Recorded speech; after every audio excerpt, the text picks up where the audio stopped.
What if I told you there's a cheese that wriggles? Because it's literally alive.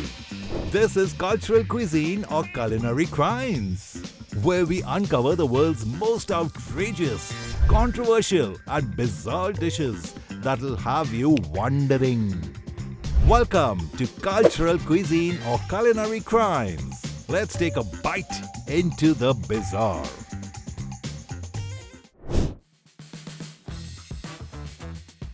Meat and egg soup, a traditional dish from Isan, Thailand's northeast region. It's made with, you guessed it, ant eggs, embryos and even a few baby ants for citrusy punch. The flavor? Tangy, battery and rich, thanks to formic acid, a natural compound found in the ants themselves. Locals often combine the eggs with lemongrass, chilies and herbs for a warming broth that's surprisingly light and packed with protein. What might look like bug soup to outsiders is actually a seasonal delicacy deeply connected to Thai agriculture and sustainability. Meet Hákarl, fermented Greenland shark, a food so pungent even Icelanders joke about it. But this isn't just any fish. It's toxic when fresh. So how do you make something deadly edible? You bury it. Traditionally, the shark is beheaded, gutted and buried underground, packed in gravel and left to ferment for up to 3 months. Once unearthed, it's hung to dry for another few months, sometimes in wind-whipped wooden huts that dot Iceland's coast. This isn't a quick snack. It's a 6-month transformation from poisonous beast to national dish. Nestled in the sun-soaked hills of Sardinia, there exists a cheese so controversial, it's illegal in most countries. Meet Casu Marzu, which literally means rotten cheese. But that name barely scratches the surface. Casu Marzu starts out as ordinary pecorino, a hard sheep's milk cheese. But then, the magic or the madness begins. The cheesemaker intentionally introduces cheese flies that lay their eggs inside. When the larvae hatch, the maggots digest the fats, breaking the cheese down into a soft, spreadable paste. And yes, you eat it with the maggots. As you spread it onto bread, the tiny worms wriggle and leap. Some diners wear eye protection because the maggots can literally jump. Others wait until they crawl away. But purists say it's best while the cheese is still moving. It's late evening in the Philippines and the streets come alive. Not just with music and mopeds, but with food. This is Balut, a fertilized duck egg, incubated for 14 to 21 days and then boiled. Embryo and all. Inside, a partially developed duckling. Tiny bones, a beak, maybe some feathers, floating in a savory broth. Eating it is a ritual. Crack the top, sip the warm amniotic broth, peel the shell, salt, vinegar, maybe a chili, and then down it goes. But this dish isn't just about eating something extreme. Balut is tied to Filipino identity. It's affordable, protein-rich, and woven into generations of tradition. Sold on every corner, especially after dark.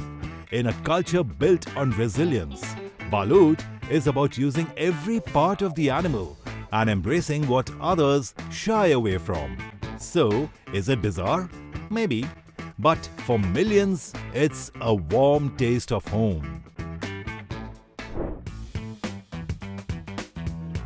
Deep in the heart of South Korea's seafood scene, there's a dish that literally fights back.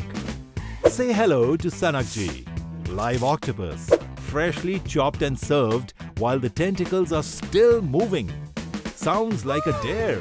The process begins with a live baby octopus, pulled straight from the tank. It's quickly diced, then served instantly, with the nerves still firing. causing the tentacles to writhe and curl on the plate. But here's the twist. Even without a brain, the tentacles can still grip with suction cups, clinging to your chopsticks or even your mouth. That's why it's not just exotic, it can be dangerous. Diners are warned to chew thoroughly, as improperly swallowed tentacles have caused choking. It's typically dressed with sesame oil, sesame seeds, and served as part of a traditional meal. So, why eat something still moving? Because in Korean food culture, freshness is king.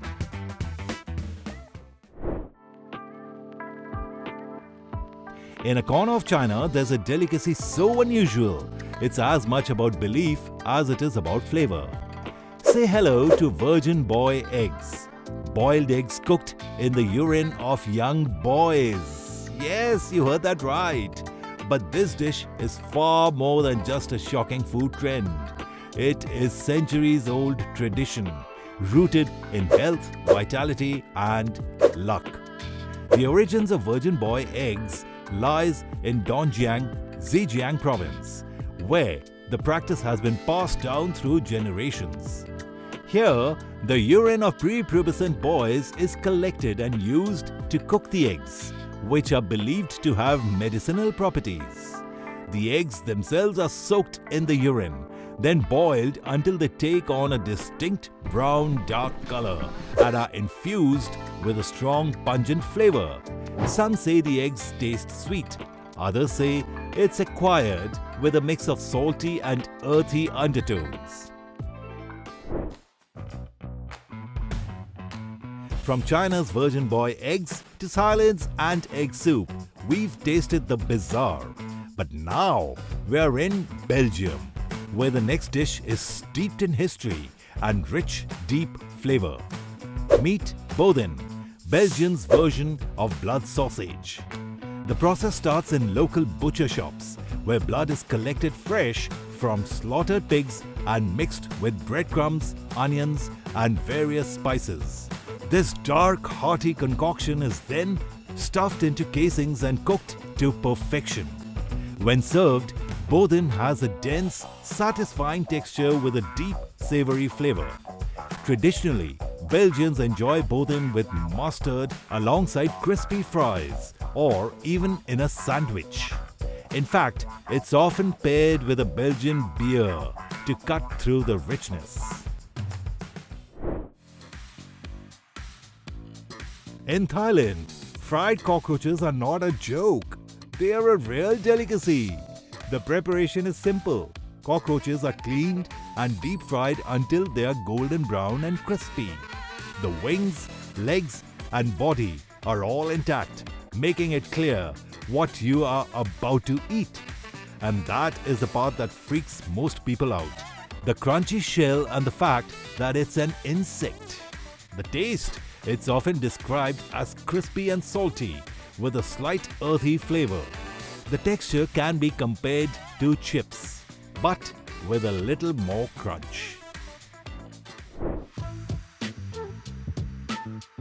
If you've ever walked through a night market in Taipei and wondered what died nearby, chances are it was Stinky tofu cooking. The smell hits you before you even see it. A powerful, nose-wrinkling mix of rotten cheese, sewage, and something mysteriously funky. But here's the twist. People love it. Stinky tofu is fermented tofu dish, typically soaked in a bringe of milk, vegetables, meat, and sometimes seafood, then aged for days, weeks, and even months. This fermentation gives it that signature smell and a complex, rich flavor underneath the stench.